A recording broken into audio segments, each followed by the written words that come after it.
Money proceeds always towards whatever is the hardest to produce in a particular society.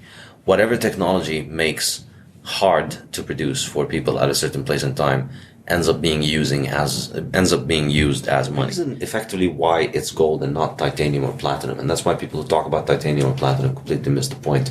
They have effectively zero monetary demand at this point, titanium and platinum. And the reason is they're rare to find, but we've only been producing titanium and platinum for the last few decades, effectively, at a commercial scale.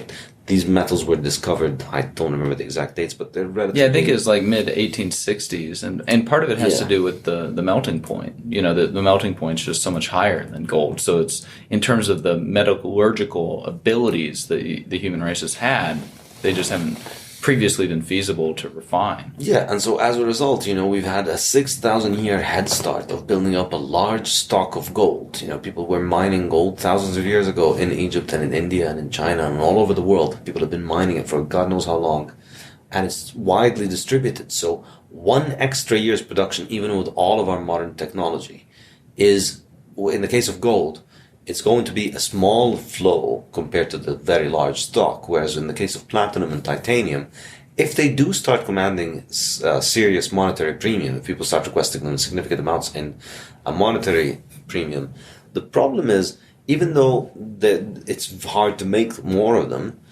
relatively speaking, you can make more compared to the existing stock. Essentially, Bitcoin can provide us a framework for the most secure transactions in the world.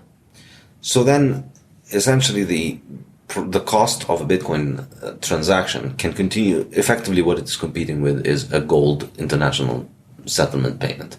And that's extremely, extremely expensive. So the cost of a Bitcoin transaction could continue to rise all the way up to the most expensive forms of international settlement. And as long as it's a little bit lower than it, it'll still continue to eat higher value transactions from current demand. Sure. I grew up in Heartland, Wisconsin. I live 5 minutes down the road from where I grew up. Right now, I started wrestling when I was young. I developed a passion for it. I got better at it. I ended up going to wrestle at the University of Missouri, where I won 2 national titles and 2 Hodge trophies. I went to the 2008 Olympics. I found my way into the sport of mixed martial arts, and then I decided to come back home. And my brother, I, and my high school coach ended up starting Ashker Wrestling Academy, which we have 3 of those now. They're doing really well, and I'm still fighting mixed martial arts. And what's kind of outside of Rockfin? What else in crypto's got your attention right now? Well, obviously, I'm a big supporter of Litecoin, and again, I don't put myself out there as an expert. I'll say one of my good friends from college, he was who got me into crypto, and he obviously he's a Bitcoin guy first, Litecoin guy second, and then he's into a handful of other businesses as well. But it's just I love anything that gives you more freedom, and that's what cryptos are going to do. That's what Bitcoin and Litecoin do. They give you more freedom. They take us off fiat currency, whether it's the United States government or anywhere else. And a lot of people in the United States, there's a couple issues, especially with people in the United States. They don't. Number one, they don't see.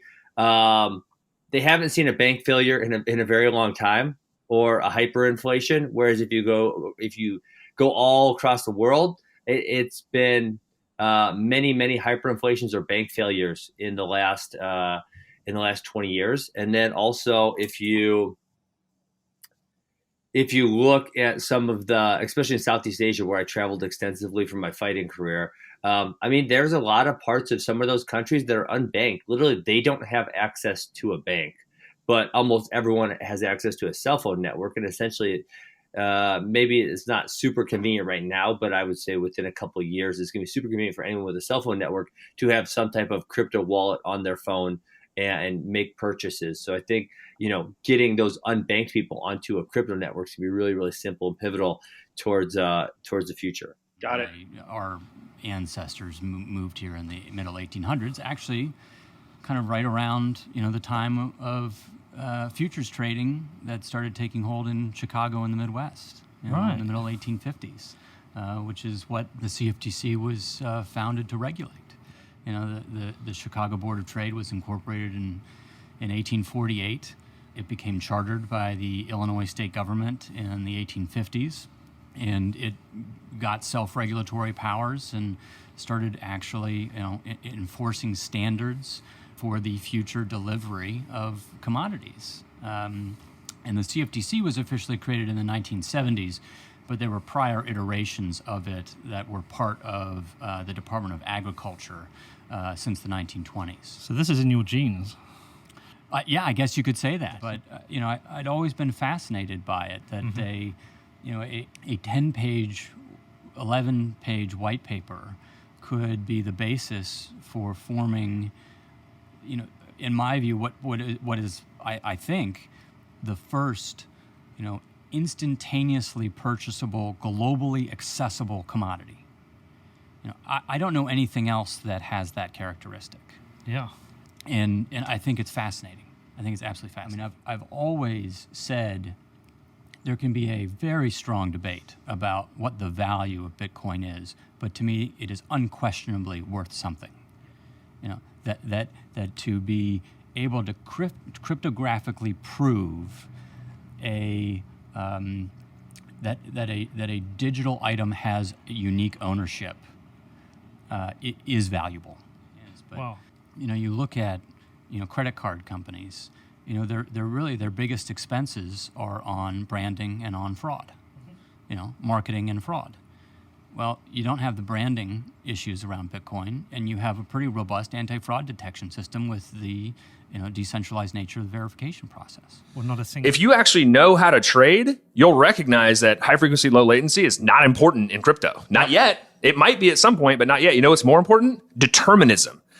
Can I confirm that my order was filled at this time on this exchange or across n number of exchanges, right? Because this is the big distinction between trading in crypto and trading in traditional asset classes is you have n number of exchanges.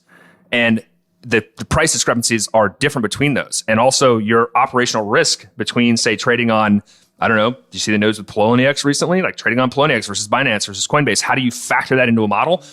All of this blows up spreadsheet jockeys, right? They have no clue on really how to manage this kind of stuff. And That's I part think of the reason one why of the most shocking and revelatory things to me about trading crypto is that it's incredibly formulaic, right? So if you look at a chart, you can see let's just take Ripple, for example. This thing will just fade for months and then spike like whatever, 200%, and then it fades for another month. So the majority of the alpha that you can capture in that is that like 1 or 2 days that it's moving.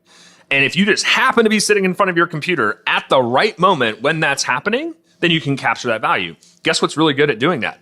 Computers, right? If you have a system that's automatically all the time running, monitoring all of these different assets, and you created signals to be able to capture that kind of stuff, now you can actually trade Nano or trade these other sort of thinly traded micro caps, et cetera, to capitalize on no one out there today, in my opinion, that is providing developers or third-party integrators the one-stop shop for building, period. Whether it's building on for trading on their exchange or not, there's just no one out there doing that. And Coinbase, to me, feels like, given the culture that they have, the engineering prowess that they have, their balance sheet, the number of KYC AML customers, et cetera, that they are in a primed position to actually capitalize and being that sort of one-stop shop crypto utopia. Because the Chinese government seizes people's money all the time.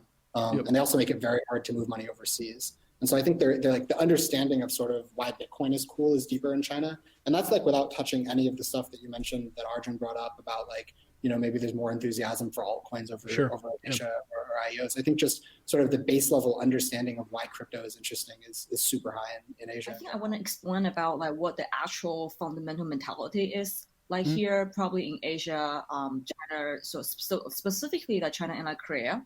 And so like, I think like, first of all, like here, like the entire community is a highly trading focused and very speculative.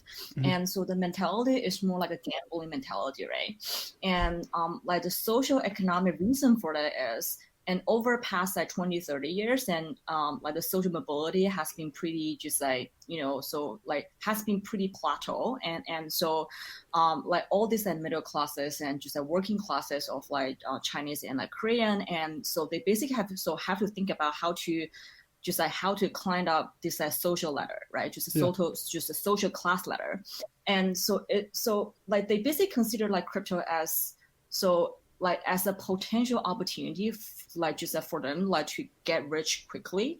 And even though they understand a lot of even though they understand a lot of this are just like pure Ponzi scheme or like pure just a pure pump and dumping, but like I think they still have the hope as, so if I can get in early, I can just get out early as well. So I can be the first, like few thousand like traders out there, like who can make money out of all these like different Ponzi schemes. And like, so there's like a very just like famous like crypto Chinese term is 价值投资的误区. Basically in like English is the trap of fundamental investment. So basically people consider fundamental investment as a trap, and it is not something to be proud of. And so I think that says a lot of things. And what is Satoshi's Treasure for anyone that's unfamiliar? And then what's the origin there? How did you come up with this? Avi and I were looking at cold storage strategies. We happened upon this thing called Shamir's secret sharing. And so that comes from this dude, Adi Shamir. So if you're familiar with like RSA encryption, he's the S in RSA. And he's his work has touched like every aspect of cryptography. But one of the things he made was this really nice algorithm that allows you to take any strings, so like any series of letters and numbers, and then split it up into a bunch of shares and specify a threshold number of those shares that have to be put back together in order to restore the original secret. And so when I saw this, I had this like flash where I was like, oh man, like, okay, now you can do this Bitcoin game, because how it works is you have all these puzzles, and then you have these shares, which we're calling keys. And if you can find, say, like 400 out of 1,000 keys, that's like what we're doing for this game, then you can take a Bitcoin private key. And so initially, but what's actually happened is like on day one, we had, 10, 20,000 users. The user growth has just not stopped. I think we're 70,000, something like that now. And it's still growing. And people have formed these clans to play, because like the skill set required for different clues is really different. And so you need kind of a diverse group of people to be able to play it.